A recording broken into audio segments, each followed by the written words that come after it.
వేణులతో నిన్ను కీర్తించిన వేణులతో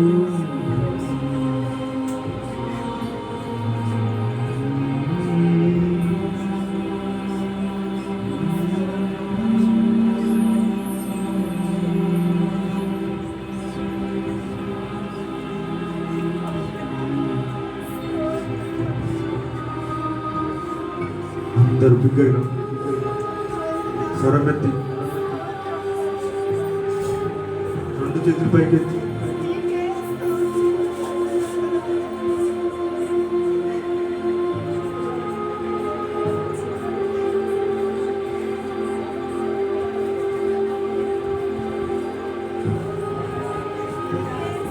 స్తోత్రం స్తోత్రం స్తోత్రం హల్లెలూయా.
నీకే ఆరాధన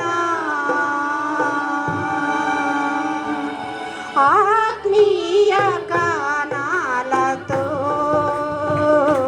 నీ ఆరాధన చేయనా స్తుతి స్తోత్ర గీతాలతో నీ నామము పూజించనా ఆత్మీయ గానాలతో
నామము పూజించనా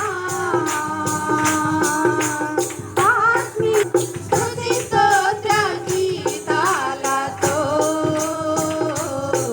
నీ నామము పూజించనా అగ్ని జ్వాలల వంటి నేత్రాలు గలవాడా అపరజిని పోలిన పాదాలు గలవాడా అగ్ని జ్వాలల వంటి నేత్రాలు గలవాడా అపరజిని పోలిన పాదాలు గలవాడా విస్తార జల నదుల శబ్దము పోలిన దేవా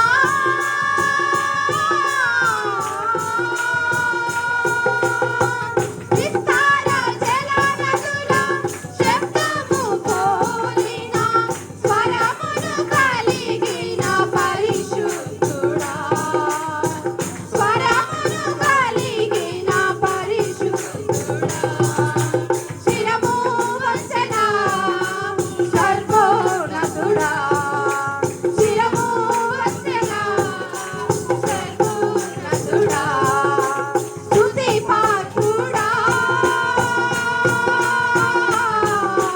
స్తోత్రాలుడా ఆరాధనా నీకే ఆరాధనా స్తుతి పాత్రుడా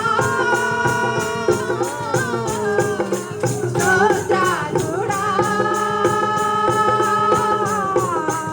ఆరాధనా నీకే ఆరాధనా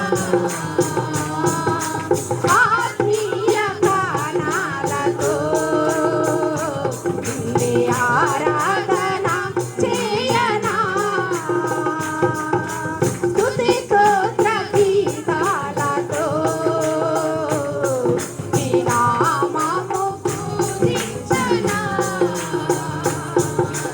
ఆత్మీయ గానాలతో నిన్నే ఆరాధన చేయనా స్తుతి స్తోత్ర గీతాలతో నీ నామము పూజించనా అందరిలోన అతి శ్రేష్ఠుడా వేకులలోన మహనీయుడా అందరిలోన అతి శ్రేష్ఠుడా వేకులలోన మహనీయుడా పూజారుడా స్తోత్రారుడా పూజారుడా స్తోత్రారుడా అతి సుందరుడా మనోహరుడా అతి సుందరుడా మనోహరుడా చేతులెత్తనా ఈ సన్నిధి కాశీలో చేతులెత్తనా అందరు ప్రతి ఒక్కరు ఈ సన్నిధి కాశీలో స్తుతి పాత్రుడా స్తోత్రారుడా ఆరాధనా స్తుతి పాత్రుడా స్తోత్రారుడా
స్తోత్రం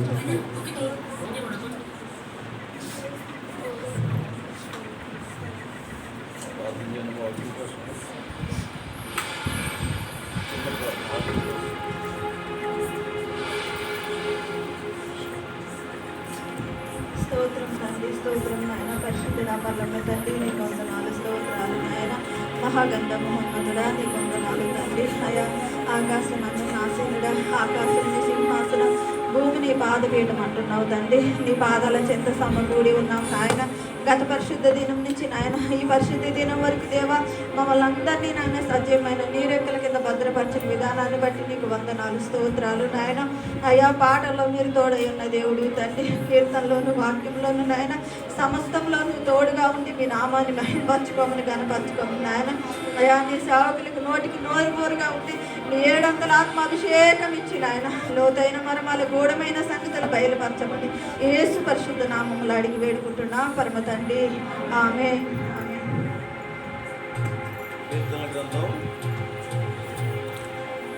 కీర్తన గ్రంథం 119వ అధ్యాయం. ఏంది కూర్చుంటారు? ఎవరు మీకు అలవాటు? ఎవరు చెప్పారు మీకు కూర్చోండి? ఏమైంది? వినాయకుడు పడేటప్పుడు వేరే 25 నుంచి 32 వరకు చదవమ్మా.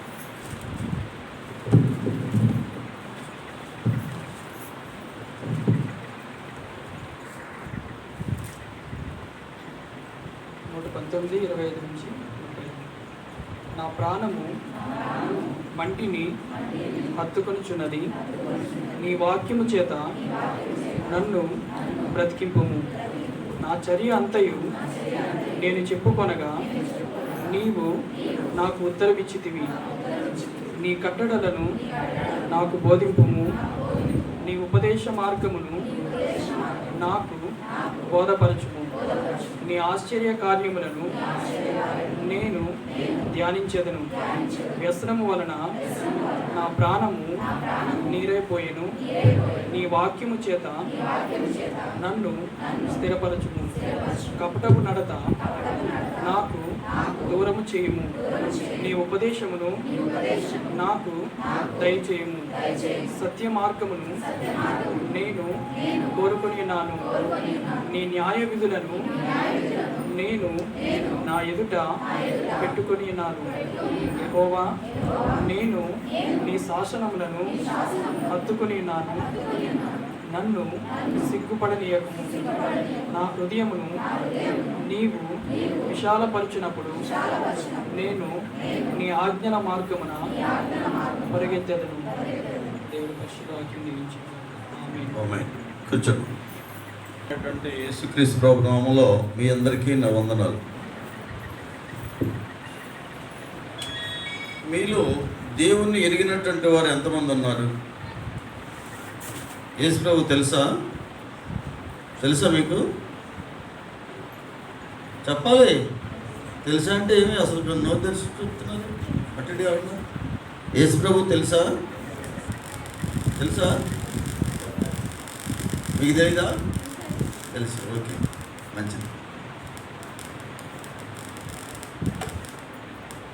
యేసు ప్రభు ఎవరు? ఆయన ఎలాంటి వాడు? మనం ఆరాధిస్తున్న దేవుడు ప్రేమామయుడు. హల్లెలూయా. మనం ఎలాంటి వారమైనప్పటికీ కూడా మనల్ని ప్రేమించాడు. అంతేనా కదా? ఏమ్మా, మనం చెడ్డవాళ్ళు అయినప్పటికీ కూడా, మన చెడ్డ తలంపులు కలిగినటువంటి వారం అయినప్పటికీ కూడా దేవుడు మనల్ని ప్రేమించాడు. హల్లెలూయా. ఇంకా అంతకంటే గొప్పతనంగా ఎక్కడ ప్రేమించినట్టు కనిపిస్తుంది? మనం చెడ్డవారం అయినప్పటికీ కూడా, పాపులమైనప్పటికీ కూడా ఆయన ప్రియకుమారుని మన కోసం బలిగా అర్పించాడు. హల్లెలూయా. చూడండి, ఎంత ప్రేమ లేకపోతే ఆయన కుమారుడికి మన కోసం బలిగా అర్పిస్తాడు. ఏమో అర్థమవుతుంది కదా? అంత ప్రేమమయుడు మనం ఎలా చేశాడు? ఆయన స్వరూపమందు ఆయన పోలిక చొప్పున చేశాడు. అంతేనా? ఎలా చేశాడు? ఆయన స్వరూపమందు ఆయన పోలిక చొప్పున మనల్ని చేసినట్టుగా మనం చూస్తూ ఉన్నాం. అయినా అంటే ఇప్పుడు ఆయన పోలిక చొప్పున చేశాడు, ఆయన స్వరూపంలో చేశాడంటే ఇప్పుడు ఆయన కిందకి ఏమని కనుక్కున్నాం, ఆయన ఎంత ప్రేమ ఉందో తెలుసుకున్నాం కదా, ప్రేమమయుడే కదా. అయితే అంత ప్రేమమయుడు ఏం చేశాడు, ఆయన ప్రేమని మనలో ఉంచాడా లేదా, ఉంది కదా. అంటే ఆయన పోలిక చొప్పున చేశాడంటే ఆయన ప్రేమమయుడు కాబట్టి మనలో కూడా ఏముండాలి, ప్రేమ ఉండాలి. హల్లెలూయా. ప్రేమ లేనటువంటి వాడు దేవుని ఎరగలేదు అని అర్థం. ఇప్పుడు అర్థమైందా మీకు? దేవుని ఎరుగున్నారంటే అర్థమైందా? అంటే ప్రేమ లేకపోతే దేవుని ఎరిగినటువంటి వారు కాదు. మనం ఎలాంటి వారినైనా ప్రేమించాలి. దేవుడు మనం ఎలాంటి వారమైనా మనల్ని ప్రేమించాడు కాబట్టి మనము ఎలాంటి వారినైనా మనము ప్రేమించాలి. హల్లెలూయా. అర్థమవుతుందా? ఎందుకంటే దేవుడు ఆయన స్వరూపంలో మనం సృష్టించాడు కాబట్టి, చేశాడు కాబట్టి, సో ఆయన స్వహస్తాల్సరిగా చేసింది మనల్ని చేశాడు కాబట్టి, ఆయన స్వరూపంలో చేశాడు కాబట్టి ఆయనకు ఉన్నటువంటి ప్రేమలో మనం కూడా ఉండాలి. ఆయన ఎలా ప్రేమించాడో మనం కూడా అలాగనే ప్రేమించాడు. యేసుప్రభు ఏం చెప్తాడు, మీరు మీ పరలోకపు తండ్రికి కుమారులుగా ఉండాలంటే మీ శత్రువునే ప్రేమించమన్నాడు. శత్రువునే ప్రేమించమన్నాడు. ఇక్కడ చూడండి, ఆఖరికి మన ఇంట్లో వాళ్ళే మనం ప్రేమించలేనటువంటి దౌర్భాగ్యస్తులు ఈరోజు ఉంటున్నాం. కానీ యేసుప్రభు ఏమన్నాడు, శత్రువులే ప్రేమించమన్నాడు. ఎందుకు? పరలోకపు తండ్రికి మీరు కుమారులుగా ఉండాలంటే మీ శత్రువుని ప్రేమించండి, మిమ్మల్ని బాధ పెట్టే వారి కోసం ప్రార్థన చెయ్యండి అన్నాడు. హల్లెలూయా. అవునమ్మా. కాబట్టి ఆ ప్రేమ కలిగి ఉండాలి. ఎవరు మనకి? మన దేవుడు ఎవరు? ప్రేమామయుడు. హల్లెలూయా. కాబట్టి మనం దేవుని ఎరిగిన వారమైతే ఆయనలో ఉన్నటువంటి గుణం ఏం కనిపిస్తుంది? ప్రేమించే గుణం. హల్లెలూయా. ప్రేమించే గుణం, క్షమించే గుణం. కాబట్టి మనం ఏం చేయాలి? మన బైబిల్ అంతటికి కూడా ముఖ్యమైనటువంటి వాక్యం ఏంటి? బైబిల్ మొత్తానికి ఆధారం నిన్ను వలె నీ పొరుగు వారిని ప్రేమించు అనేది ముఖ్యమైన ఆధారం. బైబిల్ మొత్తానికి ఒకటే ఒక మొక్క ఏంటంటే నిన్ను వలె నీ పొరుగు వారిని ప్రేమించు. హల్లెలూయా. మరి పొరుగు వారినే ప్రేమించమంటున్నప్పుడు మన ఇంటి వారినే మనం ప్రేమించలేకపోతున్నామే. అప్పుడు దేవుని ప్రేమల్లో ఉన్నట్ట లేనట్ట? లేనట్టే కదా. ఇప్పుడు ఈ రోజున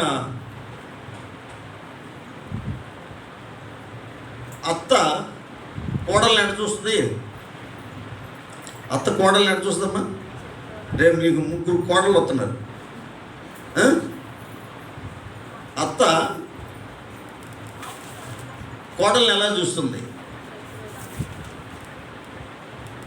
నీ కుటుంబంలో నీ అత్త కోడళ్ళ మధ్యన ప్రేమ అనురాగాలు పెరగాలంటే ఏం చేయాలి? ఇది మొదలుకొని నీ అత్తని, నీ కోడలు వస్తున్నారు కదా, నీ అత్తని అమ్మ అనాలి. అర్థమైందమ్మా? నీ అత్తను నువ్వు అమ్మ అని అంటే ఏమవుతుంది? అమ్మ అంటే అక్కడ ఏమనిపిస్తుంది? ఆ ప్రేమ కనిపిస్తుంది. అమ్మ అనే మాటలు ఏం కనిపిస్తుంది? ప్రేమ కనిపిస్తుంది. కాబట్టి అత్తని అమ్మ అనగలిగితే తగందే కావచ్చు, తగంది అయినప్పటికీ కూడా అమ్మ అమ్మంటూ ఆప్యాయంగా నువ్వు మాట్లాడుతూ ఉంటే, ప్రేమగా పిలుస్తూ ఉంటే కోడల్ని ఏంటంటే కొద్ది రోజులు, ఒక 10 రోజులు, ఒక వారం రోజులు అట్లా చేసినప్పటికి కూడా తర్వాత ఏమైంది? రూట్ మార్చింది. రూట్ మార్చి కోడల మీద ఏం చేసింది? కోడలు కూడా ఏముంటుంది? అమ్మ అమ్మ ఇదిగో కొంచెం అన్నం పెట్టమ్మా, కొంచెం ఇది పెట్టమ్మా అని ఏమంటుంది? ప్రేమగా మాట్లాడుతుంది. అవునా కదా ఏమ్మా? కాబట్టి ముందు మనము ఏం చేయాలి? అమ్మాని పిలవడం అనేది నేర్చుకోవాలి. అవునా? ఆ తర్వాత కోడళ్ళను కూడా, అత్తలు కోడళ్ళు ఎలా పిలవాలి? అత్తలు కూడా కోడళ్ళని అమ్మాని పిలవాలి. ఆ తర్వాత మామూలు ఉంటారు లేదా? మామూలు కూడా కోడళ్ళు ఎట్ట పిలవాలి? అమ్మానే పిలవాలి. ఆడవాళ్ళంతా అమ్మలే కదమ్మా, అమ్మలా కాదా? ఇప్పుడు మీరు అమ్మలు అయ్యారు కొంతమంది. ఇప్పుడు ఏమన్నా బిడ్డలు ఉంటారు, వాళ్ళు కాబోయే అమ్మలు. అవునా? మరి చిన్నపిల్లలు ఏమంటావు? అమ్మ అంటావు. అవునా కదా? చిన్నబిడ్డను అమ్మ అంటాం కదా. అలాగే మరి ఒకరినొకరు అమ్మ అనేటువంటి పదాన్ని కనుక వాడగలిగితే అంటే అది నెమ్మది కలిగిస్తుంది, ప్రేమను కలిగిస్తుంది. అమ్మ అనే మాటలు ఏం కనిపిస్తుంది? ప్రేమ కనిపిస్తుంది. హల్లెలూయా. అది ప్రపంచానికి మొత్తానికి అమ్మ అనేటువంటి మాటలు ఏముంటుంది? ప్రేమ అనేది కనిపిస్తుంది. కాబట్టి ప్రతి ఒక్కరు ఏం చేయాలి? కోడల్ని, అత్తలంతా కూడా కోడళ్ళని అమ్మ అనాలి, కోడళ్ళందరూ కూడా అత్తల్ని అమ్మ అనాలి. అప్పుడు వీళ్ళ మధ్యన వైరం ఉంటుందా? ఆ కుటుంబాల గొడవలు ఉంటాయా? ఉండవు కదా. అప్పుడు అమ్మ అని అనుకున్నప్పుడు నాకు కోడలు కట్నం తీసుకురాలేదన్న మాట అంటారా? ఇద్దరు కలిసిపోయారు అనుకమ్మా. ఇద్దరు కలిసిపోతే ఇక ఈ మాటలు వస్తాయా? కట్నం గోళ్ళు వస్తాయా? అచ్చేలి దేశం గోళ్ళు వస్తాయా? నీ కూతురుని ఏ విధంగా అయితే కసురుకోవు కదా, అలాగే నీ కోడలు కూడా నీ కూతురులాగా చూసుకున్నట్లయితే ఎటువంటి కుటుంబంలో నెమ్మది అంటే ఆ ప్రేమను చూపించాలి. హల్లెలూయా. ప్రేమ కనపరచాలి, నేర్చుకోవడానికి ప్రయత్నం చేయాలి. ఎందుకంటే మనం ఈ బైబిల్ గ్రంథంలో చూడండి, ఇక్కడ 1 యోహాను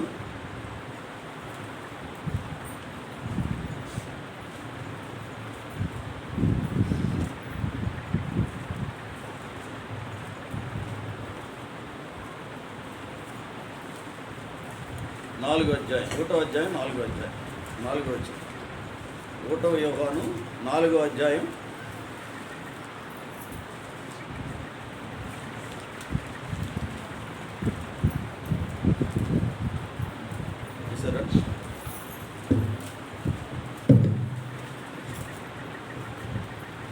4వ అధ్యాయం 7వ వచనం నుంచి అమ్మ, 7వ వచనం నుంచి 1వ యోహాను 7వ అధ్యాయం 4వ వచనం నుంచి. ఒకరినొకరు ప్రేమింతము, ఏలయనగా ప్రేమ దేవుని మూలముగా కలుగుచున్నది. ప్రేమించు ప్రతివాడును దేవుని మూలముగా పుట్టినవాడై దేవుని ఎరుగును. హల్లెలూయా. ఇక్కడే కనపడుతుంది చూడండి. ప్రియులారా, మనము ఒకరినొకడు ప్రేమింతము, ఏలయనగా ప్రేమ దేవుని మూలముగా కలుగుచున్నది. ఎలా కలుగుతుంది? దేవుని మూలంగా. ఎందుకంటే ఆయన స్వరూపంలో చేశాడు కాబట్టి ఆ ప్రేమించేటువంటి గుణం ఎక్కడి నుంచి వచ్చింది? దేవుని మూలముగానే వచ్చింది. అవునా? ప్రేమించు ప్రతి వాడును దేవుని మూలముగా పుట్టినవాడై దేవుని ఎరుగును. హల్లెలూయా. అంటే దేవుని ఎవరు ఉంటారంట? దేవుని ప్రేమించువాడు. అంతేనా ఉంది ఇక్కడ? ప్రేమించు ప్రతివాడును దేవుని మూలముగా పుట్టినవాడై దేవుని ఎరుగును. హల్లెలూయా. దేవుని ఎవరు ఎరుగుంటారు? దేవుని ఎరిగిన వారు ఎక్కడ చెప్తుంది? ప్రేమించే ప్రతివాడును దేవుని మూలంగా పుట్టినవాడై దేవుణ్ణి ఎరుగును. అంటే మనకేం కావాలి? దేవుని ఎరిగి ఉన్నావు అనే దానికి గుర్తేంటి ఇక్కడ? మనం దేవుణ్ణి ప్రేమించే మనసు మనకు ఉండాలి. మనకి ప్రేమించాలి, తోటి వారిని మనము ప్రేమించాలి, ఒకరినొకరము ప్రేమించాలని చెప్తుంది. ఒకరినొకరు ప్రేమించాలంటే కనీసం ఇంట్లో వాళ్ళనే ప్రేమించలేకపోతే బయట వాళ్ళని ఎలా ప్రేమిస్తారు? కాబట్టి ఒకరినొకరు ప్రేమించాలి. ప్రేమిస్తే ఏం చేస్తారు మరి?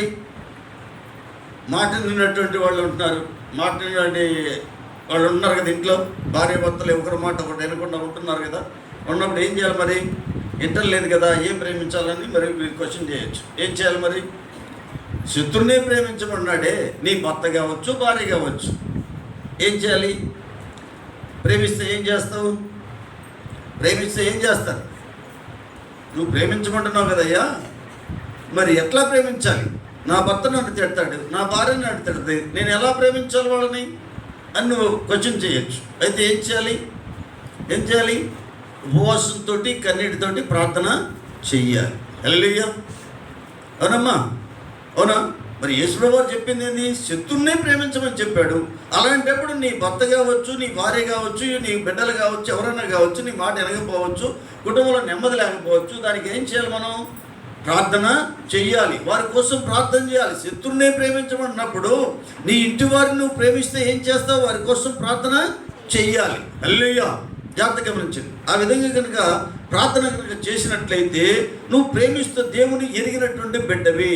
హల్లెలూయా. నువ్వు దేవుని ఎరిగినటువంటి బిడ్డవి. అదిగో ఆ పాడోడు ఈడోడు అని చెప్పేసి ఇష్టం వచ్చినట్టు మాట్లాడటం కాదు. కానీ ఏం చేయాలి? దానివల్ల ఉపయోగం ఉంది? ఉపయోగం లేదు కదా. అందువల్ల ఏం చేయాలి? ప్రార్థన చేయాలి. ప్రార్థన చేయటం మన వంతు, కార్యం చేయటం ఆయన వంతు. ఎంతోమంది సఫర్ అవుతున్నారు. కానీ మనం దేవుని తెలిసినటువంటి వారు, దేవుని తెలియనటువంటి వారితో మనం పోల్చుకోకుండా మనం ఏం చేయాలి? ఉపవాసంతో కన్నీటితోటి ప్రార్థన చెయ్యాలి. హల్లెలూయా. ప్రార్థన కనుక చేస్తే ఏం చేస్తాడు దేవుడే వాళ్ళ హృదయాలను మారుస్తాడు. హల్లెలూయా. కాబట్టి ప్రార్థన చేసే అనుభవంలోకి మనం వెళ్ళాలి. దేవుడు ప్రేమస్వరూపి, ప్రేమ లేని వాడు దేవుణ్ణి ఎరగడు. హల్లెలూయా. ఇక్కడ కనిపిస్తుంది, ప్రేమ లేనటువంటి వాడు దేవుణ్ణి ఎరగడు.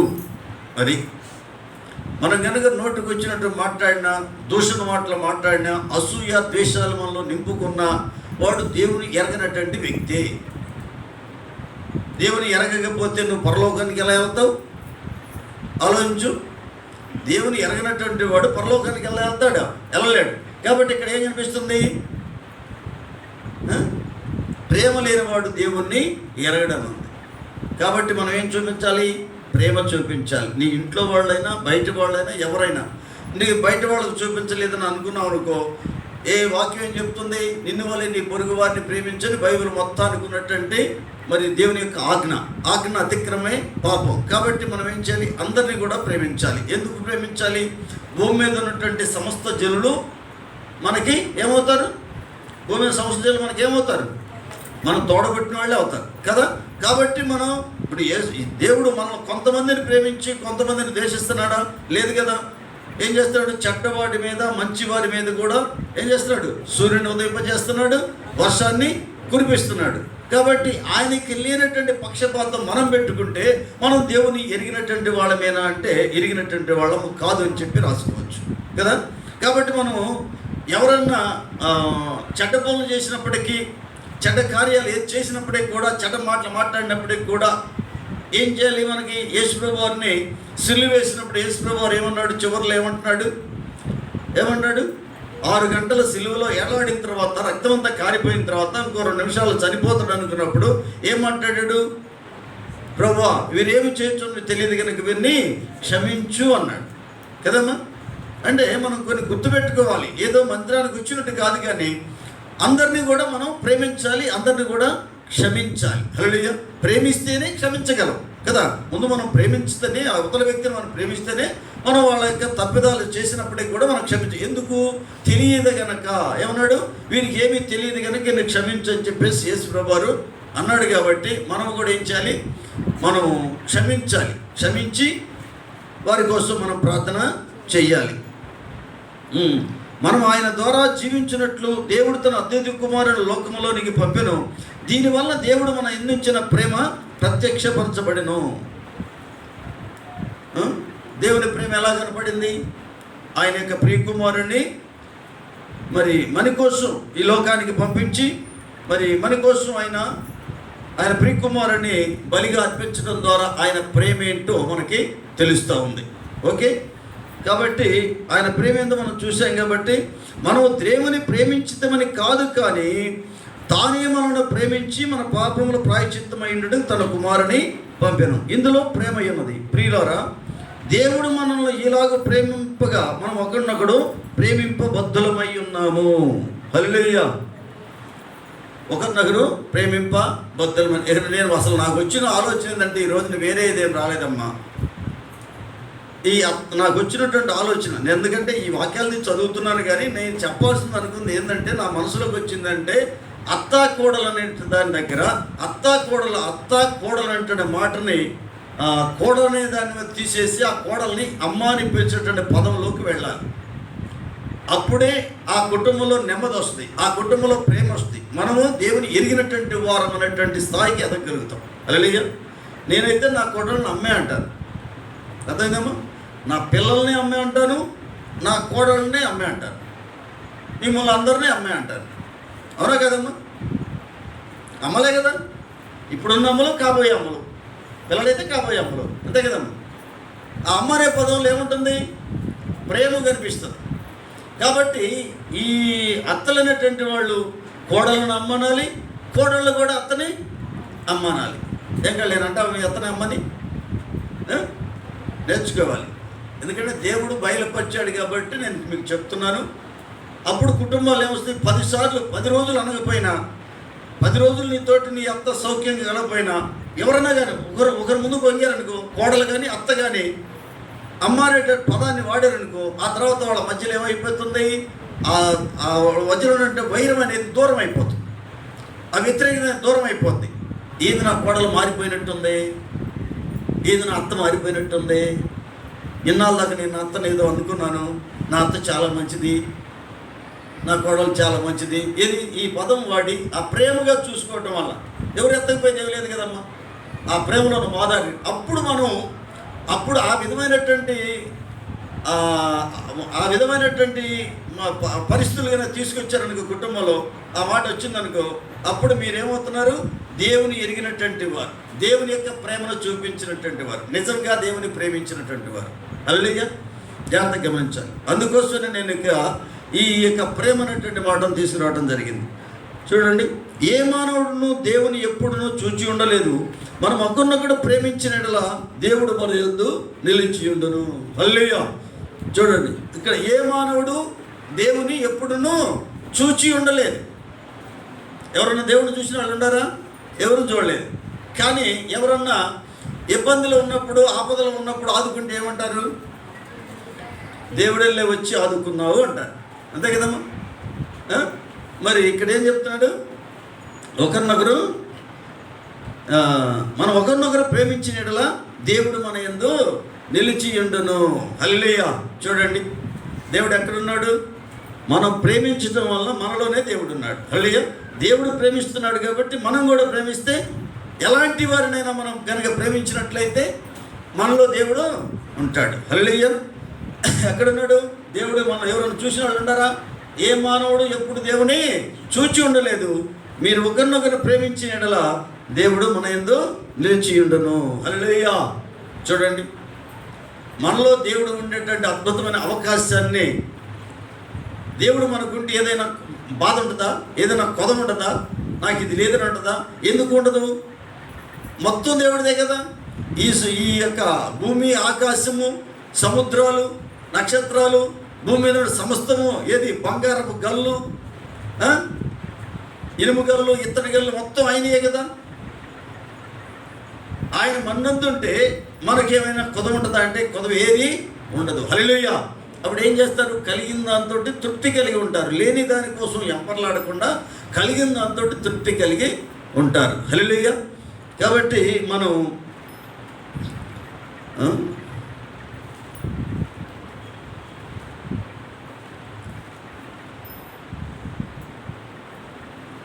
చూడండి, ఇక్కడ 15 వచ్చిన ఇక్కడ చూడమ్మా.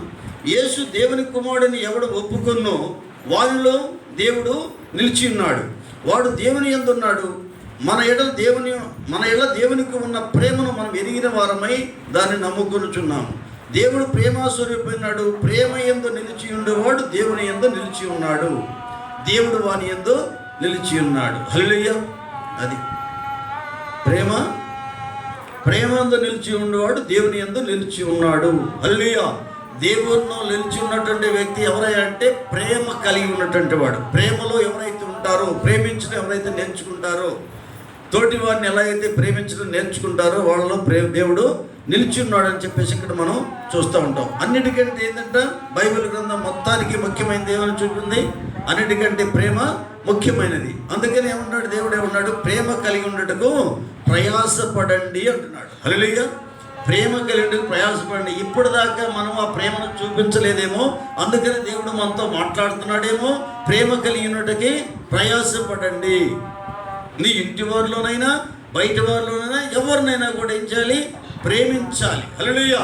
వాళ్ళకి ఎలాంటి కోపం తెప్పించకుండా వాళ్ళ ప్రేమించే మనసును మనం కలిగి ఉండాలి. ప్రేమ కలిగి ఉండటానికి ప్రయాసపడాలి అంటున్నాడు దేవుడు. అంటున్నాడు ప్రేమ కలిగి ఉండడానికి ప్రయాసపడండి. అప్పుడు దేవుని ఎరిగినటువంటి వారం అవుతాం.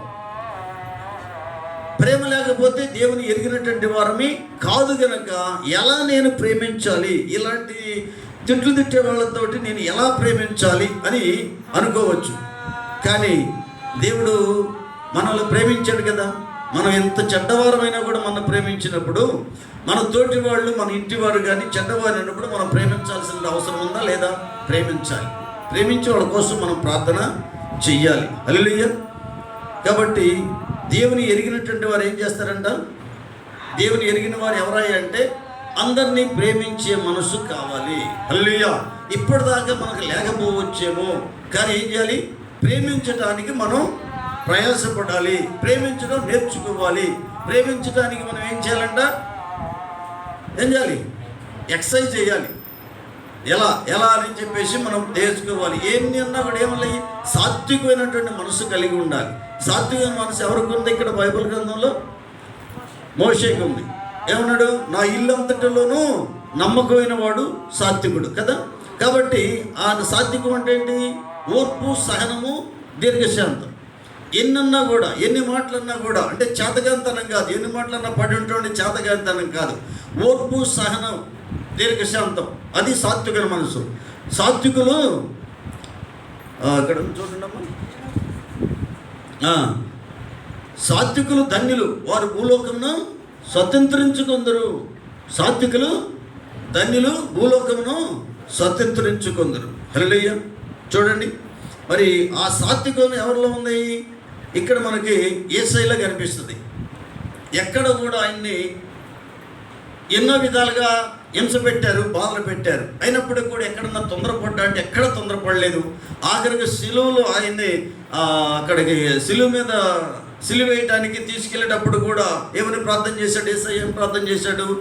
తండ్రి, నీ చిత్తమైతే ఇదిగో ఈ యొక్క మరణాన్ని నా నుంచి తొలగించన్నాడు, మరణాన్ని తొలగించమన్నాడు.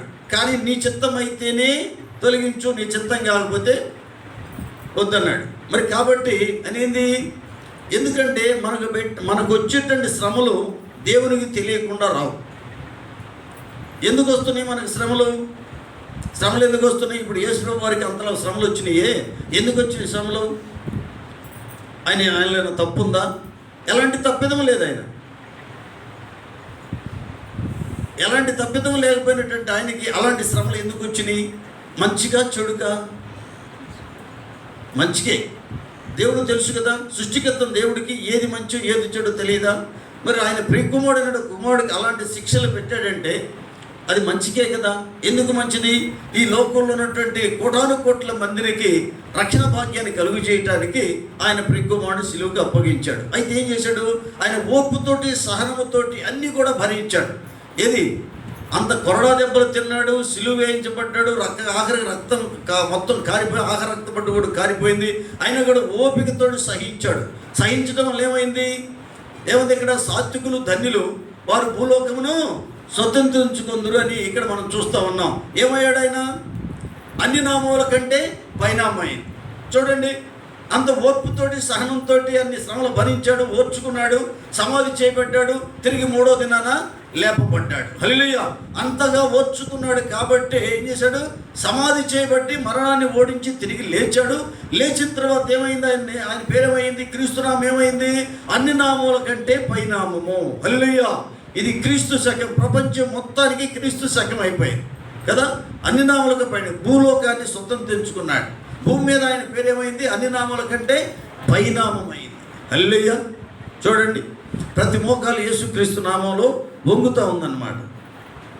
కాబట్టి ఆ సాత్వికమైనటువంటి మనసు ఉన్నటువంటి వాళ్ళు ధన్యులు అని భూలోకాన్ని స్వతంత్రించుకుంటారని ఉంది. కాబట్టి మనం ఏం చేయాలి? మనం ప్రేమ చూపించాలి. హల్లెలూయా. ఆ ప్రేమలో ఉన్నటువంటి మాధుర్యాన్ని అనుభవించాలి. ప్రేమిస్తే ఎలా ఉంటుంది? నీ ఎంత నువ్వు ప్రేమించు, నీ కోడలు నీ ప్రేమించు, ఏ విధంగా ఉంటుందో తెలిసింది. లేకపోతే నిన్ను శత్రువుగా ఉన్నటువంటి అతన్ని ప్రేమించు, నీకు బాధలు కలుగు చేయవాళ్ళని ప్రేమించు. నీకు దెబ్బ తీసుకోవటం కాదు, కానీ నిన్ను బాధల చేసేటంటే వాళ్ళ కోసం నువ్వు ప్రార్థన చేయి, వాళ్ళతోటి మంచిగానే మాట్లాడు. కానీ వాళ్ళు నష్టపెట్టారు కదా, దానికి తగినంతగా 10 రెట్లు నేను నష్టపెట్టాలన్నట్టు ప్లాన్లు వేయకుండా, ఎందుకు అతను తెలియక చేశాడు కనుక ప్రభు అతను క్షమించు అన్నాక అతను శత్రువుగా కాదు, నాకు మిత్రుడుగా చెయ్యనన్న అని కనుక ప్రార్థన కనుక చేస్తే నీకు అతని మీద ద్వేషం ఉండదు, నీకు వాళ్ళతోటి గొడవలు ఉండవు, నీ మనసు హృదయంలో నెమ్మది ఉంటుంది. హల్లెలూయా. లేకపోతే ఏముంటుంది? లేకపోతే ఏమవుతుంది? రాజుకుంటూ ఉంటుంది. ఆ కోపము, ఆ శత్రుత్వంగా లోపల ఉంటే ఆ పగ అనేది ఉంటే ఏముంటుంది? మనసులో నెమ్మది ఉంటుందా? నెమ్మది ఉండనే ఉంటుంది. కాబట్టి మనం ఏం చేయాలంట? ప్రేమించాలి. ప్రేమిస్తే దేన్నైనా కూడా క్షమించగలుగుతాం. మనం ప్రేమిస్తే క్షమించబడతాం. మనకి అపకారం చేసినటువంటి వాళ్ళని మనం ప్రేమిస్తే, దేవుని ప్రేమ మనలో కనుక ఉన్నట్లయితే మనం దేవుని ఎరిగిన వారం. దేవుని కనుక మనం కనుక ప్రేమించే మనసు మనలో ఉంటే అవతల వాళ్ళ యొక్క తప్పిదాలు మనం క్షమించగలుగుతాము, ఓర్చుకోగలుగుతాం. హల్లెలూయా. జాగ్రత్తగా గమనించాలమ్మా. ఏం చేయాలి ఇప్పుడు? అత్తలంతా ఏం చేయాలి? కోడళ్ళు ఏమనాలి ఇప్పుడు? ఏమనాలి? అమ్మా అనాలి. అమ్మే కదా నీకు మనవడు మనవరాలు ఇచ్చేది, అమ్మే కదా. కాబట్టి ఏమనాలి? అమ్మ అనేటువంటి పదం వాడాలి. అలాగే అత్తలు ఆ విధంగా వాడాలి, కోడలు కూడా ఆ విధంగానే, కోడలు కూడా అత్తనేమనాలి. ఎందుకంటే అత్త దగ్గర, అమ్మ దగ్గర ఉంటుంది, లేచిన కాడి నుంచి అమ్మ దగ్గర ఉంటుంది. ఎక్కడ ఉంటుంది? అత్తింటూ ఉంటుంది. కాబట్టి ఏం చేయాలి? అత్తని అమ్మ అనాలి, కోడలు. జాగ్రత్త గుర్తుపెట్టుకోండి అమ్మ. ఇది ప్రాక్టీస్ చేయండి. అందుకనే బైబిల్లో ఏం చెప్తుంటే ప్రేమ కలిగి ఉండటకు ప్రయాసపడండి అని చెప్పేసి బైబిల్లో వాక్యం ఉంది. 1 కొరింథీ 14:1 ప్రేమ కలిగి ఉండటకి ప్రయాసపడండి. హల్లెలూయా. ఓకేనా? అయితే ఈరోజు గత 2-3 రోజుల నుంచి ఎక్కడికి వెళ్ళానంటే, వీడికి పెద్ద పాస్టర్ గారు, నిడుమూలు పాస్టర్ గారు చనిపోతే అక్కడికి వెళ్ళడం జరిగింది. సమాధి కార్యక్రమానికి వెళ్ళాము. మన వాళ్ళు కూడా దాదాపుగా ఒక 18 మంది వెళ్ళొచ్చారు. విడిగా ఒక 5 మంది వెళ్ళాము, 23 మంది. వెళ్ళి వచ్చేటప్పుడు అక్కడ ఉండే వాతావరణం అంతా బొగ్గు మండుతూ ఉంటే అక్కడ వాతావరణం తట్టుకోలేకపోయాం. సరే నేను వచ్చిన తర్వాత కూడా గ్యాసు, గొంతుమంట, కనీసం 2-3 రోజుల నుంచి తిండి కూడా లేదు. తినడానికి కూడా వాళ్ళు కదా, మిగటానికి కూడా వాళ్ళు కదా. అయితే రాత్రి 8 గంటలకి నా మనవరాలికి ఫోన్ చేశాను. నా మనవరాలు ఏలేళ్ళకి ఫోన్ చేసి, అమ్మ ప్రార్థన చేయంటే, ఏమైంది తాత, ఏం తాత, ఏంటి అని అడుగుతుంది. అంత ఆతృతగా అడుగుతుంది. ఆ ప్రేమ అదే కదా. ప్రార్థన చేయడంలో నేను ప్రార్థన చేసింది. తర్వాత నా మనవని పిలిచింది, తాత నేను ప్రార్థన చేశాను తాత ఆల్రెడీ అన్నాడు. మళ్ళీ చేయరాను, మళ్ళీ ప్రార్థన చేశాను. తెల్ల డబ్బులు లేచి కూర్చొని మదరానికి వచ్చా. హల్లెలూయా, దేవుడికి మహిమ కలుగును గాక. ఎందుకంటే చిన్నపిల్లల ప్రార్థన దేవుడు ఆలకిస్తాడు. ఎందుకంటే అమ్మా, చిన్నపిల్లల్లో ఏముంటుంది? చిన్నపిల్లల్లో ఏమి కళ్ళు కావడం ఉండదు కదా. అందువల్ల ఏమంటే చిన్నపిల్లల ప్రార్థన దేవుడు అంగీకరిస్తాడు. అలాగే మీ ఇంట్లో కూడా ఏదైనా గొడవలు ఉన్నట్టయితే, సమస్యలు ఉన్నట్టయితే ఏం చేయాలి? చిన్నపిల్లల చేత ప్రార్థన చేయించండి. తండ్రి కావచ్చు, తల్లి కావచ్చు, చుట్టుపక్కల కావచ్చు, ఏదైనా కానీ చిన్నపిల్లల ప్రార్థన దేవుడు వింటాడు. హల్లెలూయా. చిన్నపిల్లలు నా దగ్గర రానియండి అంటాడు చూడు. అవునా? వాళ్ళ దగ్గర ఏముంటుంది? ఫెయిర్ ఉంటుంది కదా. వాళ్ళలో కుళ్ళు కుతంత్రాలు ఏముండవు కదా. కాబట్టి చిన్నపిల్లల ప్రార్థన దేవుడు వింటాడు. కాబట్టి చిన్నపిల్లల ప్రార్థన, అందుకే ఆయన చిన్నపిల్లలు ప్రేమిస్తున్నాడు. అంటే ఆ మనస్సును ప్రేమిస్తున్నాడు. వాడికి ఉండేటువంటి మనసు, ఆ చిన్నపిల్లలకు ఉండే మనస్సును ప్రేమిస్తున్నాడు. కాబట్టి ఆ ప్రార్థన దేవుడు వింటాడు. హల్లెలూయా. కాబట్టి ఇప్పుడు మనం ఏం తెలుసుకోవాలి ఇక్కడ? ఏం చెప్పాను మీకు? ఈరోజుకి ఏమర్థం అవుతుంది మీకు? దేవుని ఎరిగినటువంటి వారు, దేవుని ఎరిగినటువంటి వారు ఏంటంటే ఎవరి మీద మనం ద్వేషభావం పెట్టుకోకూడదు. దేవుని ఎరిగి ఉంటే నువ్వేం చేస్తావు? ప్రేమిస్తావు. ప్రేమిస్తే ద్వేషించవు.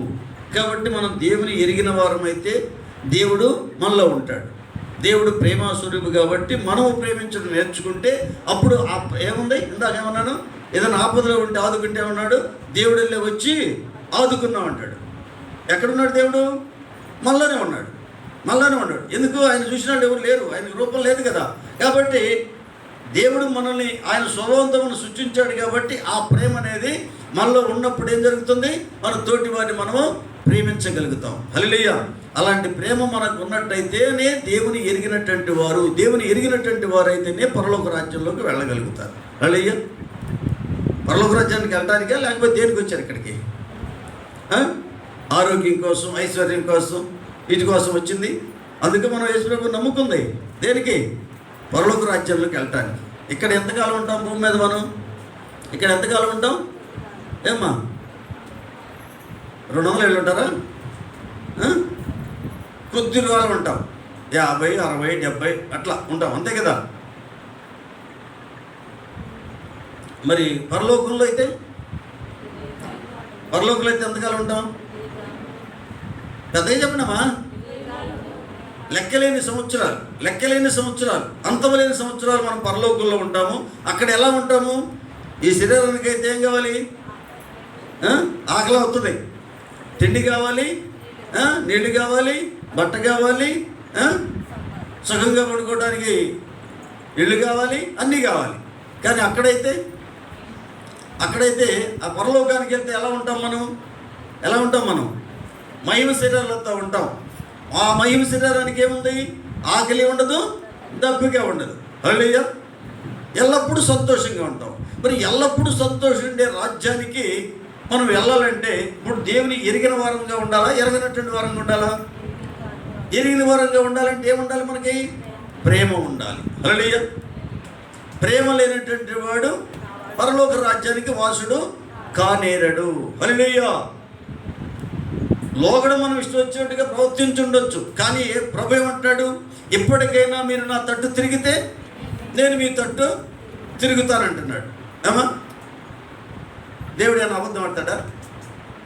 మనం అబద్ధంగా ఆడతాం, అవునా? కానీ దేవుడు అబద్ధం ఆడేవాడు కాదు. అబద్ధం ఆడటానికి ఆయన నరుడు కాదు. కాబట్టి మనం ఏం చేయాలి?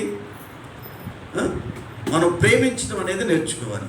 ప్రేమిస్తే మనం తోటివారిని కనుక మనం ప్రేమిస్తే, ఆయన ఆజ్ఞ అదే కదా, తోటివారిని ప్రేమిస్తే ఎవరికి మనం కీడు తలపెట్టం. మాట ద్వారా కానీ చేతుల ద్వారా కానీ కీడు తలపెట్టము. వాళ్ళకి మేలే చేస్తాం, కీడు చేయం.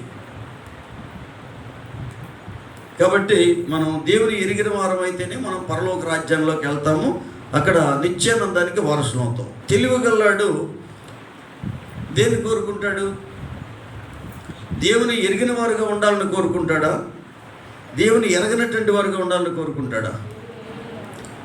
తెలివిగలవాడు ఏం చేస్తాడంటే దేవుని ఎరిగిన వారుగా ఉండాలని కోరుకొని తోటి వారిని ప్రేమిస్తారు, ఎవరికి కీడు తలపెట్టరు, అందరికి కూడా క్షమిస్తారు, అందరినీ కూడా ప్రేమతో చూస్తారు. అలాంటి వారికి ఏముంటుంది? పరలోక రాజ్యంలో స్థానం ఉంటుంది. హల్లెలూయా. కాబట్టి మనం ఇప్పుడు దాకా మనం లోకానుసారం, ఎందుకంటే లోకంలో ఉన్న జనుల మధ్యలో కూడా జీవిస్తున్నాం కాబట్టి, వాళ్ళు చేసినట్టుగా మనం కూడా చేస్తూ ఉన్నాం కాబట్టి, మన వాళ్ళలోంచి మనం వేరుపరిచాడు కాబట్టి, మన యొక్క ఆలోచనలు, మన తలంపులు, మన క్రియలన్నీ కూడా ఎలా ఉండాలి? పవిత్రంగా, పరిశుద్ధంగా ఉండాలి. హల్లెలూయా. కాబట్టి మనం ఎట్లుండాలి? మన ప్రేమలో ఏముండకూడదు? కల్మషం అనేది ఉండకూడదు. పై ప్రేమలో, నటించే ప్రేమలు ఉండకూడదు. యథార్థమైనటువంటి ప్రేమ ఉండాలి. ఎవరి పక్షంగా ఉంటాడు దేవుడు? యథార్థవంతుల పక్షంగా ఉంటాడు. యథార్థవంతులకి మేలు చేయక మానవ అన్నాడు. కాబట్టి యథార్థమైనటువంటి ప్రేమ కనుక ఉన్నట్లయితే మనం ఎవరికి ఎలాంటి కీడు చేయగమో మేలే చేస్తాం. కాబట్టి అలాంటి ప్రేమను కలిగి ఉన్నట్లయితే మనం అనేకులకు ఆశీర్వాదకరంగా ఉంటాం. ప్రేమిస్తే ఏం చేస్తాం? తోటి వారిని ప్రేమిస్తే, దేవుని ఎరిగినటువంటి బిడ్డవైతే ప్రేమిస్తే ఏం చేస్తాం చెప్పండి? ఇందాక అత్త కోడల గురించి చెప్పాను, ఓకేనా? ఇక నుంచైనా మారితే అత్త కోడల కుటుంబాల్లో నెమ్మది ఉంటుంది. ప్రేమిస్తే ఏం చేస్తాం? దేవుని ఎరిగిన వాడు అయితే ప్రేమించాలని చెప్పాను, అవునా? తోటి వారిని ప్రేమించాలి. ప్రేమిస్తే ఏం చేస్తారు చెప్పండి? ప్రేమిస్తే ఏం చేస్తారు? తోటి వారిని ప్రేమిస్తే ఏం చేస్తారు? నిన్ను వల్లే నీ పొరుగు వారిని ప్రేమించన్నాడు. మనం ప్రేమిస్తే ఏం చేస్తాం? దేవుని ఎరిగిన వారైతే ప్రేమించాలన్నాం. ప్రేమిస్తే మనం ఏం చేస్తాం? నేను రక్షింపబడినటువంటి నా తోడబుట్టిన వాళ్ళు ఈ లోకంలో ఎంతోమంది ఉన్నారు. కాబట్టి ఏం చేయాలి? మనం అనేకుల కోసం ప్రార్థన చేయాలి, అనేకులు రక్షణ మార్గంలో నడిపించాలి, అని యేసు ఎరగినటువంటి వారు యేసు మార్గంలో నడిపించాలి. హల్లెలూయా. అది దేవుని ఎరిగినటువంటి వాళ్ళు చేసే పని. ఏం చేస్తారు? అనేకుల కోసం ప్రార్థన చేస్తారు, అనేకులను యేసు మార్గంలోకి నడిపిస్తారు. పరలోక రాజ్యానికి వారసులు కావాలి. నేను ఉచితంగా పొందుకున్న ఈ రక్షణ, నేను పొందుకున్న రక్షణని ఏం చేయాలి? ఉచితంగా పంచాలి, అనేక మంది రక్షణ మార్గంలో నడిపించాలన్నటువంటి కృత్వం ఎవరికైతే ఉంటుందో, నేను పొందుకున్న రక్షణ అనేక మంది పొందుకోవాలన్నటువంటి ఆశ ఎవరికైతే ఉంటుందో వాళ్ళు దేవుని ఎరిగినటువంటి వాళ్ళు, దేవుని ప్రేమను పొందుకున్నటువంటి వాళ్ళు. హల్లెలూయా. అర్థమవుతుందమ్మా? జాగ్రత్తగా ఆలోచించండి. దేవుని ప్రేమ కనుక మనలో కనుక ఉన్నట్లయితే మనకి దిగులు, చింత అనేది ఉండదు. ఎందుకంటే అందరినీ కూడా ప్రేమిస్తాం, అందరినీ కూడా క్షమిస్తాం, అందరికీ మేలే చేస్తాం, కానీ ఎవరికి కూడా కీడు చెయ్యం. అది గుర్తుపెట్టుకోండి. దేవుని ఎరిగినటువంటి వారు ఎవరికి కూడా కీడు చెయ్యరు, మేలే చేస్తారు. కాబట్టి మనం అందుకని ఏం చేయాలి? దేవుని ఎరిగిన బిడ్డలుగా ఉండాల్సినటువంటి మొదటి గుర్తు ఏంటి? ప్రేమ కలిగి ఉంటాం. కాబట్టి మనం ప్రేమ కలిగి ఉండటానికి ప్రయాసపడాలి. హల్లెలూయా. నా పిల్లలిద్దరూ అందరూ ప్రార్థన చేశాను. ప్రార్థన చేయగలండి. నాకు ఇద్దరు ప్రార్థన చేశారు. చిన్నది చేసింది, మనవరాలు చేసింది ముందు, తర్వాత మనవడు చేశాడు. చేసిన తర్వాత ఉదయాన్నే లేచి నేను చర్చికి వెళ్ళగలిగాను. దేవుడి ప్రార్థన ఆలకించాను. అవునా? తిండి లేదు, ఏమీ లేదు, అంతా బాడీ అంతా నొప్పులే. మళ్ళీ దేవుడి కృపను బట్టి వెళ్ళగలిగాను. ఓకే, కాబట్టి మనం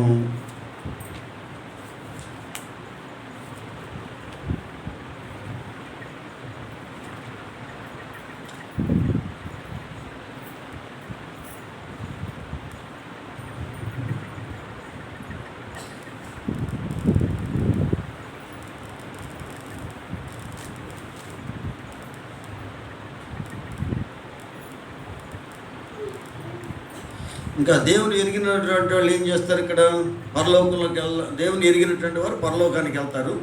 పరలోకానికి వెళ్ళేటువంటి వాళ్ళకి ఎలా ఉందని, నీతి నిమిత్తం హింసించబడేవారు ధన్యులు, పరలోక రాజ్యము వారిది. హల్లెలూయా. చూడండి, దేవుని ఎరిగినటువంటి వారు ఏం చేస్తారు? నీతి రాజ్యం కోసం ప్రయాసపడతారు. హల్లెలూయా. నీతి రాజ్యం కోసం, నీతి కొరకు ఆకలి దప్పులు గారు వారు ధన్యులు, వారు తృప్తిపరచబడుదురు. హల్లెలూయా. దేవుని ఎరిగినటువంటి వారు నీతి ఏమన్నాడు యేసుప్రభువు వారు? ఇప్పుడు అన్యులైతే ఏమంటున్నారు? అన్యులైతే తిండి లేదనో, లేకపోతే బట్టలు లేవనో, ఏదో ఒకటి అది లేదు ఇది లేదని సనుగుతూనే ఉంటారు. కానీ యేసుప్రభువు మన మొదట ఏం చెప్తున్నాడు? మనం పిలిచినటువంటి దేవుడు నమ్మదగినవాడా కాదా? నమ్మదగినవాడు. అయితే ఆయన ఏం చెప్తున్నాడు? మొదట మీరు నా నీతిని, నా రాజ్యాన్ని వెదకండి, నీతి రాజ్యం కోసం ప్రయాసపడండి అన్నాడు. అంటే పాపుల్ని ఇది ఏ రాజ్యం? ఇది పాపుల రాజ్యం. ఈ పాపుల రాజ్యాన్ని ఏం చేయమంటాడు? నీతి రాజ్యముగా మార్చమంటున్నాడు. నీతి రాజ్యం కోసం ప్రయాసపడండి అంటున్నాడు. నీతి రాజ్యం కోసం ప్రయాసపడేటువంటి వారు దేవుని ఎరిగినటువంటి వారు. హల్లెలూయా. జాగ్రత్త గమనించినమ్మా.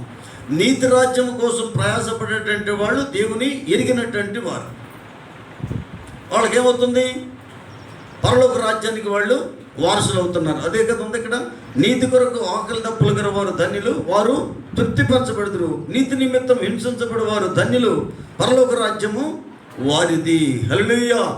దేవుని ఎరిగినటువంటి వారు నీతి రాజ్యము కోసం అనేకమైనటువంటి హింసలు పడతారు, బాధలు పడతారు.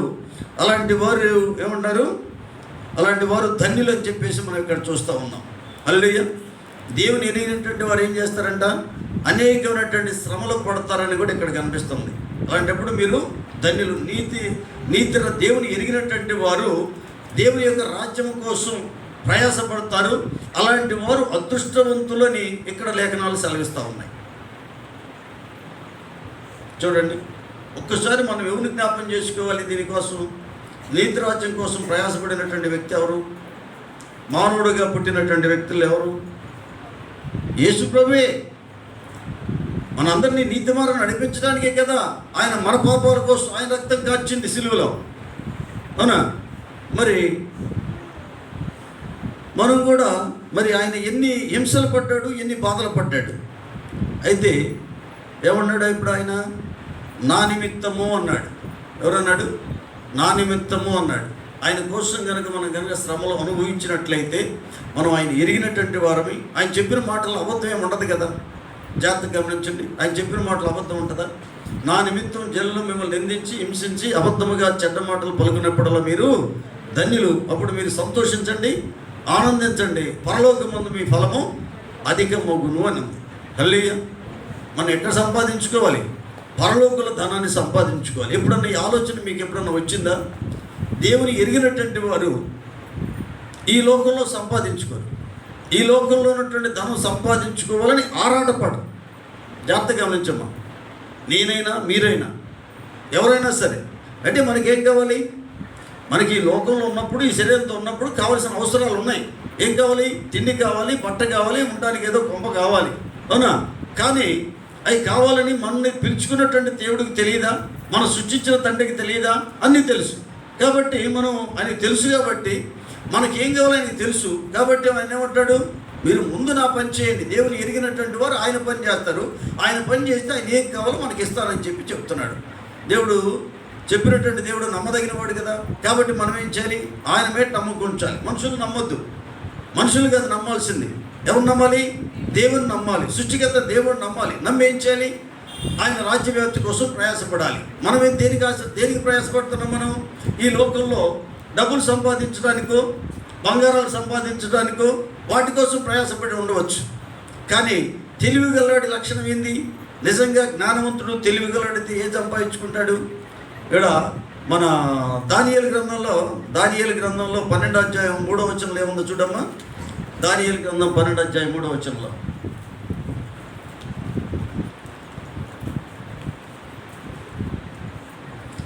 బుద్ధిమంతులైతే ఆకాశమండలంలోని జ్యోతులను పోనివారై ప్రకాశించెదరు.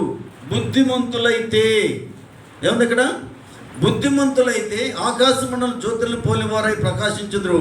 నీతి మార్గం అనుసరించి నడుచుకున్నట్లు ఎవరు అనేకులను తిప్పుదురు వారు నక్షత్రముల వలె నిరంతరము ప్రకాశించుదురు. హల్లెలూయా. అది బుద్ధిమంతులైతే ఎట్లుంటారంట? ఆకాశమున జ్యోతులను పోలివారై ప్రకాశిస్తారంట. నీతి మార్గం అనుసరించి నడుచుకున్నట్లు ఎవరు అనేకులను తిప్పుదురు వారు నక్షత్రం వలె నిరంతరము ప్రకాశించుదురు. హల్లెలూయా. అది చూడండి, అనేకుల్ని ఎల్లప్పుడూ జీవించే ఉంటారు. ఎలా ఉంటారంట? ఆకాశం నక్షత్రాలాగా ఎల్లప్పుడూ కూడా ఎలా ఉంటారు? ప్రకాశిస్తూ ఉంటారంట, నిరంతరము ప్రకాశిస్తారని చెప్పేసి ఇక్కడ మనం చూస్తూ ఉన్నాం. బుద్ధిమంతులైతే అనేకుల్ని ఆయన వైపు తిప్పుతారు, నీతి మార్గానికి నడిపిస్తారు. బుద్ధిమంతులైతే అనేకులు నీతి మార్గం నడిపిస్తారంటే యేసు మార్గంలోకి నడిపిస్తారు. హల్లెలూయా. వాళ్ళు ఎలా ఉంటారు? ఆకాశం నక్షత్రంలాగా ఎప్పుడూ ప్రకాశిస్తూ ఉంటారండి. ఇప్పుడు మనం అందరి పని ఏంది? దేవుని ఎరిగినటువంటి వారి పని ఏంటంటే, తోటి వారిని ప్రేమించాలి.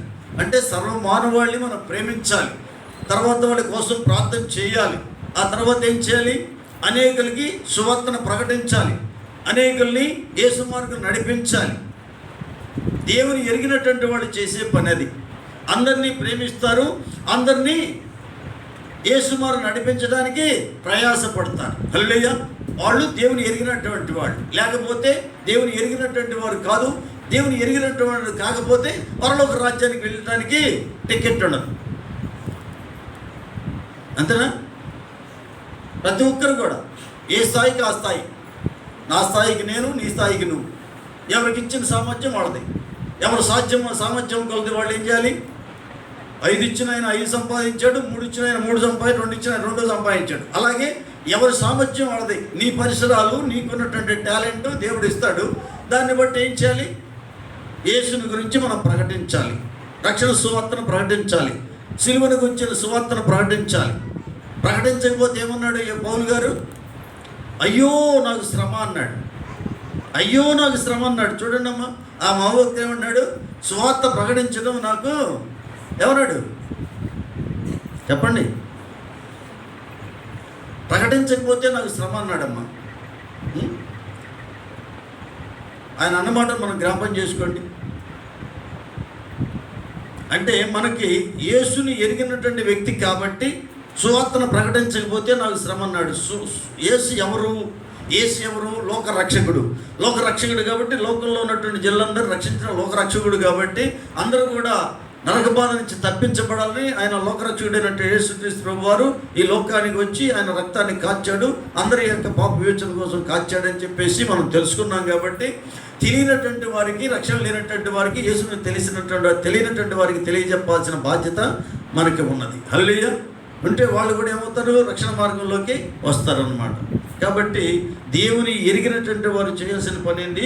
అందరినీ ప్రేమించాలి, అందరినీ రక్షణ మార్గం నడిపించాలి. హల్లెలూయా. అలాంటి వారే పరలోక రాజ్యానికి వెళ్తారు. లేకపోతే ఎవరు చూడొచ్చారు అని అనుకుంటే ఇక్కడ రావాల్సిన అవసరం లేదు. ఎవరు చూడవచ్చారు అని అనుకుంటే ఈ మందిరానికి రావాల్సిన అవసరం లేదు. ఎవరు చూడొచ్చారు అని అనుకుంటే యేసు ప్రభు నమ్ముకోవాల్సిన అవసరం కూడా లేదు. మనం చనిపోతాం, గ్యారెంటీ చనిపోతాం. నిన్న మన పెద్ద పాస్టర్ గారు చనిపోయారు, 73 సంవత్సరాలు చనిపోయాడు, సమాధి చేయబడింది. ఆయన ఎక్కడికి వెళ్ళాడు? ఇప్పుడు ఆయన ఎక్కడికి వెళ్ళాడు?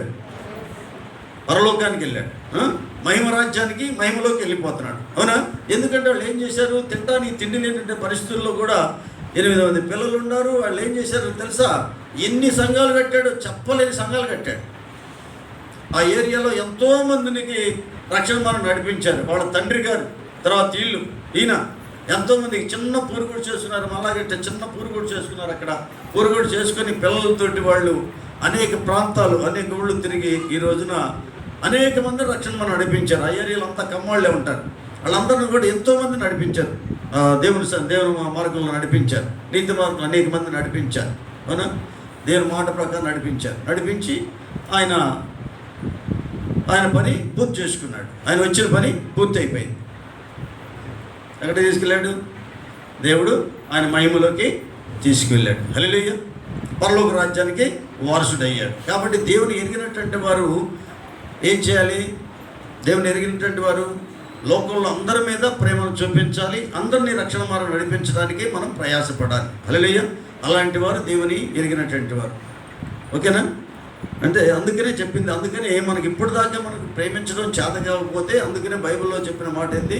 ప్రేమ కలిగి ఉండటానికి ప్రయాసపడండి అని ప్రభువు చెప్తున్నాడు. కాబట్టి మనం ప్రేమించడం నేర్చుకోవాలి. నీ కోడలు కావచ్చు, నీ యొక్క అత్త కావచ్చు, లేకపోతే బంధువులు కావచ్చు, ఎవరన్నా కానీ ఎవరి మీద మనం దేశం చూపించకుండా ప్రేమనే చూపించాలి. వాళ్ళకి తెలియకపోతే మన దేశంతో మాట్లాడవచ్చు మనల్ని. అర్థం కదమ్మా? ఇప్పుడు నా తమ్ముడు మరదలు ఉన్నాడు, వాళ్ళకి అసలు పడదు. ఏం పడదు? క్రిస్టియానిటీ పడదు. అర్థం కదా? పడకపోతే వాళ్ళు ఏం చేస్తారు? వ్యతిరేకంగా ఉంటారు. కనీసం ఫోన్ చేసినా కూడా తీరు. అందుకని చెప్పేసి నేను వాళ్ళ మీద దేశం మీద ఉండాలా? నేను ఏం చేయాలి? నేను వాళ్ళ నిమిత్తం ప్రార్థన చేయాలి. ప్రతినిత్యం ప్రార్థన చేయాలి. ప్రతిరోజు ప్రార్థన చేయాలి. ఈ బంధులో ప్రాణమంత వరకు వాళ్ళ కోసం ప్రార్థన చేయాలి. వాళ్ళ ప్రభువు వాళ్ళని దర్శించు, వాళ్ళని దర్శించి ఆ పరలోక రాజ్యానికి వాళ్ళకి మారువలస దయచేయి, ఆ పరలోక రాజ్యాన్ని వారసులుగా చేయని చెప్పేటువంటి బాధ్యత మన మీద ఉంది. ఎందుకంటే వాళ్ళకి ప్రభు అంటే ఎంత తెలియదు, రక్షణ ఎంత తెలియదు, పరలోకం అంటే వాళ్ళకి తెలియదు. కాబట్టి మనం దేశించినప్పటికీ కూడా మనం ఏం చేయాలి? వాళ్ళ కోసం ప్రార్థన చేయాలి. ఒక తమ్ముడే కాదు, ఎవరన్నా కానీ, బంధువులు కానీ, ఎవరన్నా కానీ, నా తండ్రి ఇంటి వాళ్ళు, తల్లి ఇంటి వాళ్ళు, బంధువులు, స్నేహితులు ఎంతోమంది ఉంటున్నారు. వాళ్ళందరి కోసం మనం ప్రార్థన చేయాలి. అందరినీ అందరి పేర్లు పెట్టి మనం చేయలేం కదా. కాబట్టి ఏంటంటే బంధువులు అంటే అందరూ వస్తారు, స్నేహితులు అంటే అందరూ వస్తారు. ఈ విధంగా మనం అందరి కోసం మనం ప్రార్థన చేయాలి. ఎప్పుడు చేయగలుగుతాము? దేవుని ఎరుగుంటే చేయగలుగుతాం, కానీ దేవుని ఎరగకపోతే ఆ ప్రార్థన మనము చేయలేం. కాబట్టి దేవుని ఎరిగి అందరినీ ప్రేమించాలి.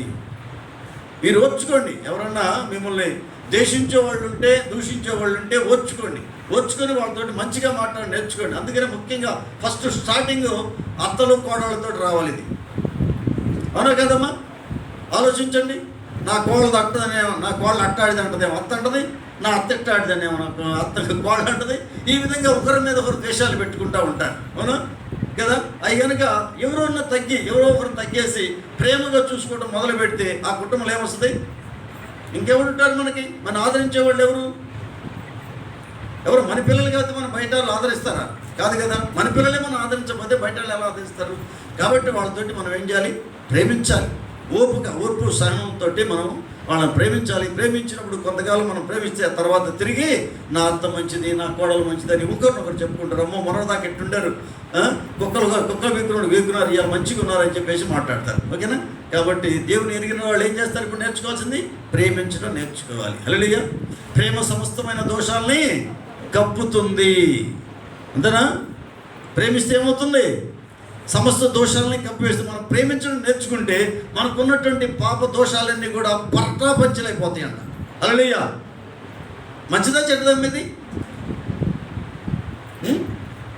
జాగ్రత్తగా ఆలోచించండి. కాబట్టి మనం అందరిని కూడా ఇక నుంచి ఏం చేద్దాము? ప్రేమిద్దాం. ఎవరిని కూడా వేరే ఆలోచనలు కానీ కాకుండా మనం మంచి మనసుతోటి కనుక ప్రేమించినట్లయితే మనకి నెమ్మది ఉంటుంది, సంతోషం ఉంటుంది, దేవుని ఎరిగిన వారం అవుతాము. అప్పుడు పరలోక రాజ్యానికి వారసులం అవుతాం. హల్లెలూయా! రవి కొద్ది మాటలు దీవించి ఆశ్రయించును గాక. ఆమేన్.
శరీరము తిని నా రక్తము తాగువాడే నిత్య జీవము కలవాడు, అంత్యదినము నేను వాడిని లేపుదును. ఏం చేస్తున్నారంటే ఇదొక్కటే వింటున్నారేమో. నా శరీరము తిని నా రక్తము తాగువాడే నిత్య జీవము కలవాడు, అంత్యదినము నేను వారిని లేపుదును. అంటే ప్రభు శరీరాన్ని ప్రభు రక్తాన్ని తీసుకుంటేనే పరలోకానికి వెళ్తారా?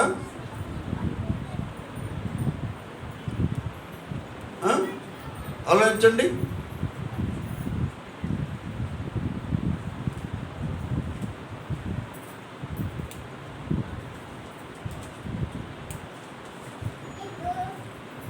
ఇక్కడ కొరింథీలో ఉంది.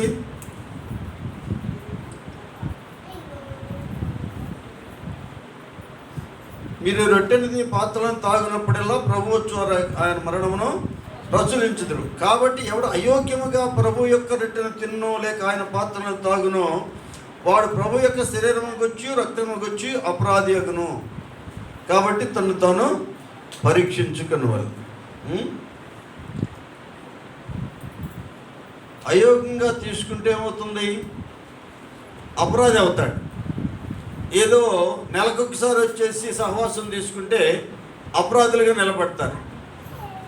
కాబట్టి ఎవరు కూడా 4 వారాలు రాకుండా ఒక్క వారం వచ్చేసి సహవాసం తీసుకోవాలనుకుంటే మాత్రం జరగని పని. ఇక నుంచి గుర్తుపెట్టుకోండి, ప్రతి వారం వస్తేనే సహవాసం తీసుకోవాలి, లేకపోతే తీసుకోవద్దు. అది మీకే నష్టం. ప్రతి వారం మందిరంలో ఉండాలి. ఇష్టానుసారంగా చేయొద్దు, ఇష్టానుసారాన్ని భక్తి చేయొద్దు. దేవుడు చెప్పినట్టుగా మనం చేయాలి. మనం చెప్పినట్టు మన ఇష్టం, మనకు అనుకూలంగా ఉన్నట్టు చేయకూడదు కదమ్మా. దేవుడు చెప్పినట్టుగా చేయాలి కదా. తర్వాత ఈ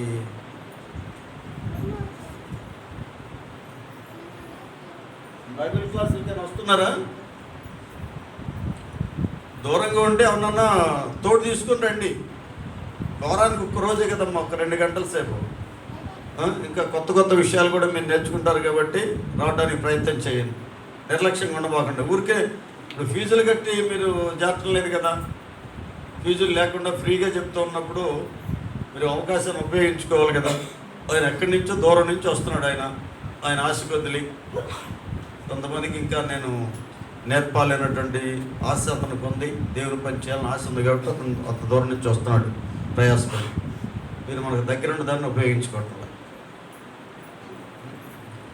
ఓకే, ప్రార్థన చేశారు వీళ్ళంతా. మీరు ఈరోజు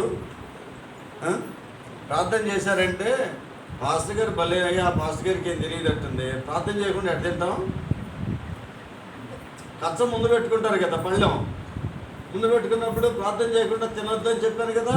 అందుకని ఏం చేస్తానంటే అంత కంచం ముందు పెట్టుకున్న తర్వాత అప్పుడు ప్రార్థన చేసుకోండి. ప్రభా నువ్వు ఇచ్చినటువంటి భలే చికెన్కి వందనాలు అయ్యా, భలే మటన్కి వందనాలు అని చెప్పి తినేది. అది అంటా ప్రార్థన అండి. పాస్టర్ గారికి ఏం తెలియదట్టుంది. ప్రార్థన చేయకుండా ఎట్లా తింటాం? ఈయన ఎన్నిసార్లు చెప్తాడు ఇట్లా. చూడమ్మా ఎంత తెలివిగలళ్ళు ఉండరు. ఇట్లా మాట్లాడుతున్నారు మరి ఒకడు. ఈ భాష గారు అంటారు కానీ మేము ఎందుకు ప్రార్థన చేసుకుంటూ తింటాము? ఏది కచ్చ ముందుకు పోయినప్పుడా?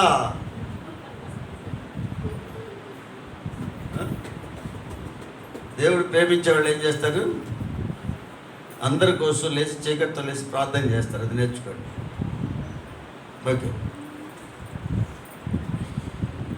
తర్వాత ఎవరన్నా 2 ఆడపిల్లలు ఉంటే నాకు కావాలమ్మా ఇప్పుడు పెళ్లి చేయటానికి.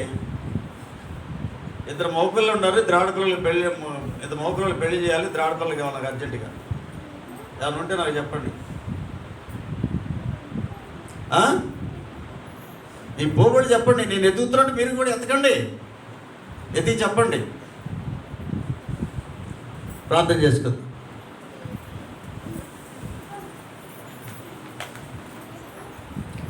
సకల ఆశీర్వాదాలకు కారణభూతుడైనటువంటి మా పరలోకపు తండ్రి, నీ పాదాలకు వందనాలు చెల్లిస్తున్నాం ప్రభా.